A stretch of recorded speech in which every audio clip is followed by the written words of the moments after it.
It is really cool to chat with you. Oh, thanks. That's cool chatting with you. Well, tell me a little bit about this character. He sounds really interesting. Yeah, he's really smart. He's a curious guy, and he wants to know what's happening in the town, why the virus broke out the way it did, and why the government's going about it the way they are. I mean, you don't hear a lot about many shows that have like really smart guys at the center. So what's it like playing a really smart guy who's kind of like one of the main leads of the show? That's true. I never. Yeah, that is kind of rare that you have a genius for like being like the. Usually they're on the fringe, right? Criminal the helpers Minds. or something. Yeah, I suppose that's true. Yeah. Was it? Yeah, no, the Mentalist. Oh, He's really Mentalist. smart. Yeah, that's true. Yeah. It's been fun. Like, it's been so fun trying to get inside his head, because he's very much inside his head. Right. So. What's the inspiration for that? Like, do you dig somewhere for that? Do you kind of, how do you get into that character? Yeah. Well, I didn't want to make him. I always try to add something that's unique to me or something I can bring to the character that maybe I think will add something special. So I didn't want to just make him typical smart and like quirky and funny, because I think that's I just feel like I've seen it before, and I feel like if I wanted to bring something to it, I'd bring maybe like some turmoil inside or something like that. And so yeah, he's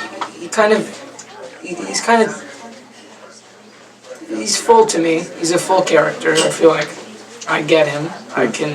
I know him inside and out, I feel like he's just very much on the edge of darkness. Well, I mean, and it's interesting to me that we've seen a few characters like this now, that the nerd is almost inheriting the world. I mean, you see stuff like Nerdist is such a big thing, you know what I mean? Like, does that, do you find that interesting? I mean, what's your take on that?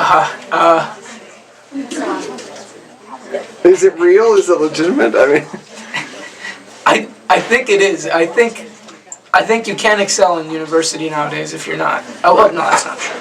That's not true. I just know that, for example, myself, if I wanted to get into doctor, if I wanted to be a doctor, and I had good grades in high school, I had pretty good grades actually, and if I wanted to be a doctor, I know that the competition would be ridiculous, and I don't know that I could keep up that way, because there are a lot of really smart people from around the world. That's what's changed, I think, is like, it's not just North America now, where they're looking for doctors, they're bringing in smart people from Asia and Europe, and it's just a lot of competition. Right. And with the rise of computers, I think that